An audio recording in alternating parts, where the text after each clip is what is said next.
Adek, adek kenapa? Nggak tahu ya, kenapa bawaannya mau terus ya? Kepala juga pusing. Udah minum obat? Belum sih. Atau jangan-jangan adek hamil? Bulan ini ada haid nggak? Belum.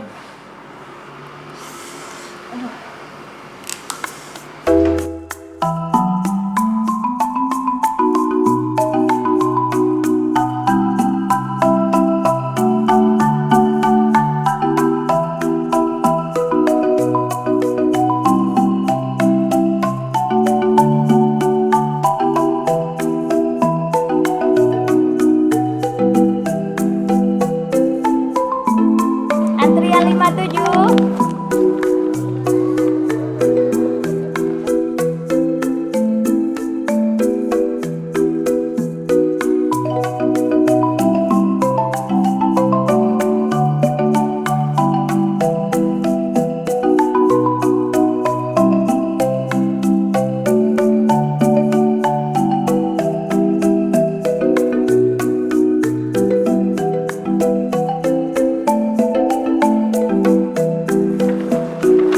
Kasih ya dokter.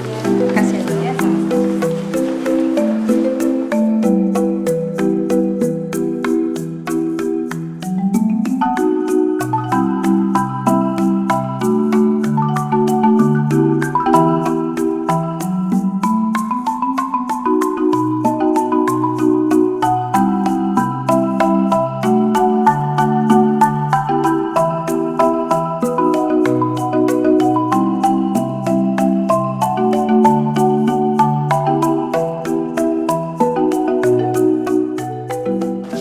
Dok, gimana hasilnya dok?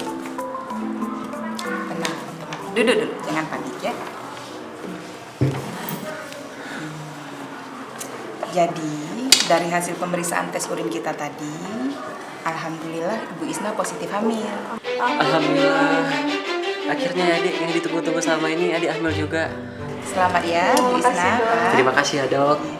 Berarti tanda-tanda kehamilannya salah satu pusing dan mual ya dokter? Iya, mual dan muntah itu adalah salah satu kondisi yang umum dialami ketika hamil, terutama pada trimester awal. Dimulai sekarang, Ibu Isna harus menjaga pola makan yang bergizi ya. Bapak juga harus selalu memperhatikan asupan makanan yang bergizi untuk Ibu dan calon buah hati. Alhamdulillah, akhirnya saya jadi suami dan ayah yang baik untuk keluarga saya. Ini adalah buku kesehatan ibu dan anak. Silahkan diisi nama dan biodata lainnya. Buku ini adalah panduan untuk kesehatan ibu dan anak. Pastikan untuk selalu membawa buku ini setiap kali kontrol kehamilan. Makasih ya, Dok. Nah, Bu Isna, pastikan untuk selalu kontrol perkembangan kehamilan mulai dari trimester awal sampai dengan trimester ketiga. Berarti nanti kapan kembali lagi dokter? Di trimester kedua silakan kontrol, trimester ketiga juga datang. Nanti kita akan lakukan pemeriksaan USG dan lain sebagainya. Makasih ya, Dok. Ya, sama-sama. Kami izin dulu dokter ya. Ya.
Adek, udah siap belum? Nanti kita kesiangan. Udah, Bang. Jangan lupa bawa buku pinknya ya.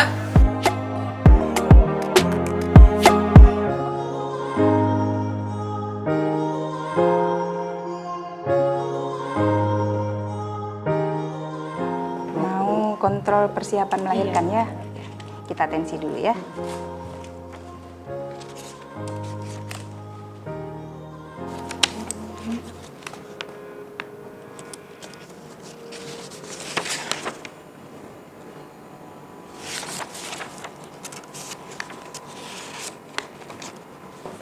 Tekanan darahnya normal. Kita timbang dulu berat badannya.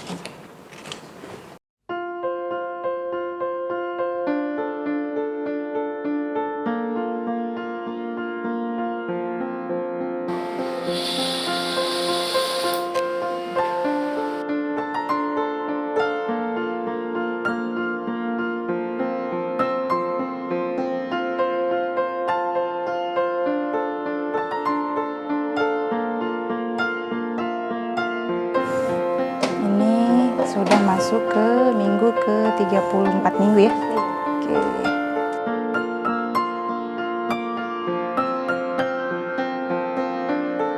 Yuk.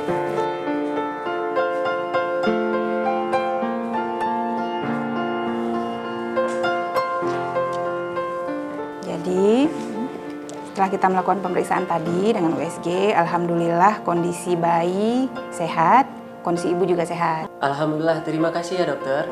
Iya. Nah, untuk pemberian air susu ibu nantinya, berhubung ada suaminya nih, setelah bayi lahir, kita akan langsung melakukan inisiasi menyusu dini. Inisiasi menyusu dini itu apa ya dok? Inisiasi menyusu dini itu adalah suatu prosedur yang dilakukan setelah bayi lahir, di mana bayi yang lahir langsung diletakkan ke dada ibu.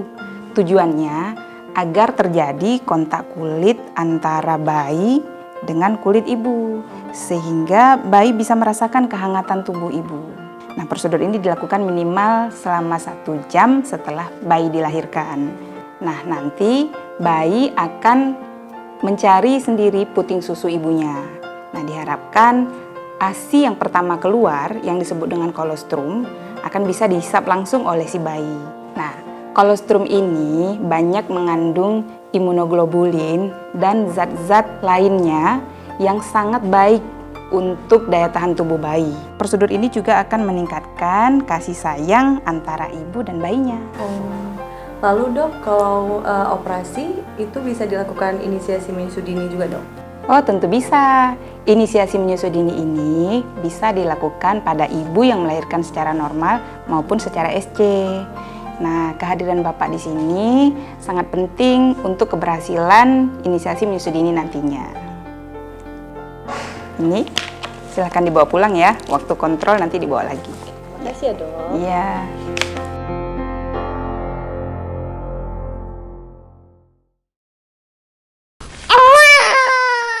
Alhamdulillah bayi ibu sudah lahir. Nah, ini sudah dikeringkan tanpa menghilangkan verne, yaitu lemak putih yang bisa menyamankan kulit bayi. Baik ibu, bayinya akan saya tengkurapkan di dada atau perut ibu. Dengan kulit bayi akan melekat pada kulit ibu. Dada ibu menghangatkan bayi dengan tepat. Nah, untuk ini kulit ibu akan menyesuaikan suhunya dengan kebutuhan bayi.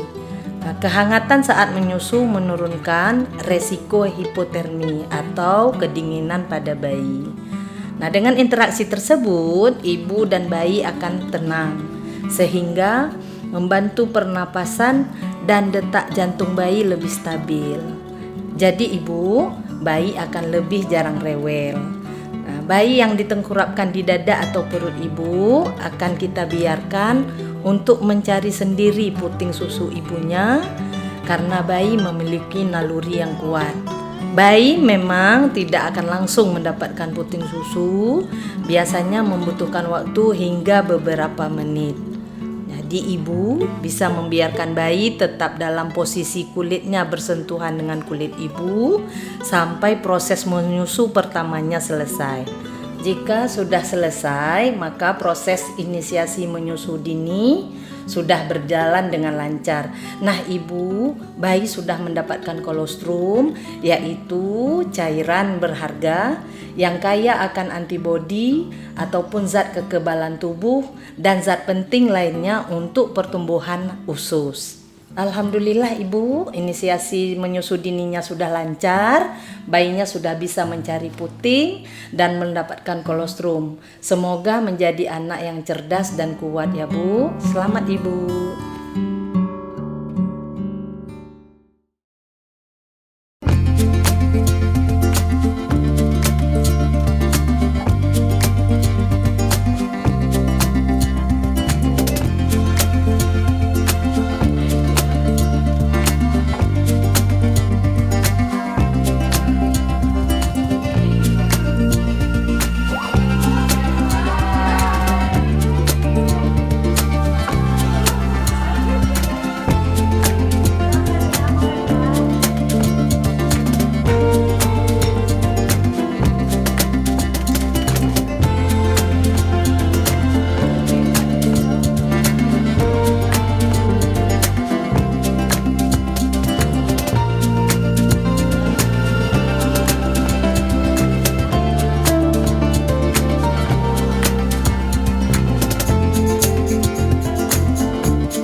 Ayah, ya, Ya. sama ayah dulu ya.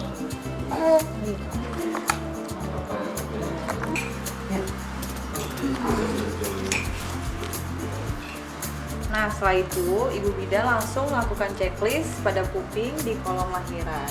Oke, yang aku gambarin. Emangnya buku itu dapatnya dari mana? Aduh Irma, dari tadi udah dibilang nggak denger ya? Buku pink itu didapat udah dari Isna melahirkan. Nggak dengar aku, tadi lagi ambil lincah. Itulah kalian, kalau udah ketahuan hamil, langsung aja ke puskesmas. Nanti mereka akan kasih panduan untuk kesehatan ibu dan anak. Itulah namanya buku pink. Iya, setelah dapat buku pink itu, jangan lupa melakukan pengecekan minimal 4 kali selama kehamilan. Terus kalau misalnya udah selesai semua proses tuh selama 9 bulan, ngapain lagi? Ya Allah Irma, kalau udah 9 bulan ya melahirkan lah. Masa mau ngapain lagi? Mau hamil lagi? Iya Irma, setelah melahirkan 1 jam pertama itu kita langsung melakukan inisiasi menyusu dini seperti yang aku ceritain tadi. Alhamdulillah Kanara tumbuh sehat dan kuat berkat inisiasi menyusu dini. Wah, pantes aja ya Kanara jadi pintar dan juga sehat gitu. Alhamdulillah. Ya iyalah, mama kan juga pinter. Terus ada nggak dampak kalau misalnya si ibu ini enggak melakukan inisiasi menyusu dini? Kira-kira tuh berdampak ke ibu dan anaknya nggak? Tentu ada dong, kalau ibu nggak melakukan inisiasi menyusu dini pada anak tidak bisa merasakan kehangatan ibu dan juga tidak bisa mendapatkan antibodi dari kolostrum, yaitu air susu pertama yang dihasilkan. Kemudian produksi air susu ibu jadi mudah tersumbat dan kurang lancar. Ibu juga gampang stres setelah melahirkan. Nah, pastikan kalian melakukan inisiasi menyusu dini pada anak karena banyak sekali manfaatnya. Wah, ini ilmu semua nih, cocok untuk jadi panutan ibu-ibu. Iya, bener tuh Isna. Kamu bisa edukasi ke ibu-ibu lainnya. Kan kamu bisa buat sketsa, bikin animasi aja. Udah dong, yang aku jelasin tadi itu adalah rangkaian animasi inisiasi menyusu dini yang aku ceritain tadi. Tentu aku akan sebarkan ke semua ibu-ibu agar semuanya melakukan inisiasi menyusu dini. Wow, keren. Bener-bener bagus banget. Bagus ya? Iya, bagus.